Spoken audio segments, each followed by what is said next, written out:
ដោយសារតែគ្នាអត់បានទូរស័ព្ទឲ្យថ្មីជ្រើដោយវាអត់បានចឹងមុខវាចង់យំ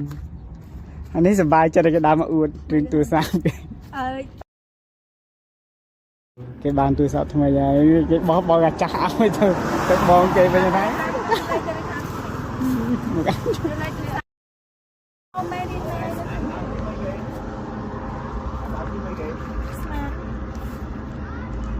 មកតាអាន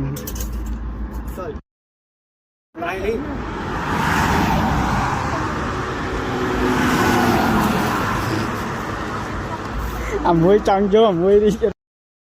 វាខុសគ្នាមែនតើនោះពោះម៉ែតែមួយសោះនេះអ្នកបានទូរស័ព្ទនេះអ្នកអត់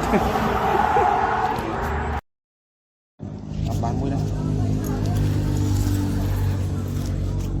វាមកពីកវលនេះឲ្យរ៉ាន់ចេញលុយបាទអានការវាមានវាអត់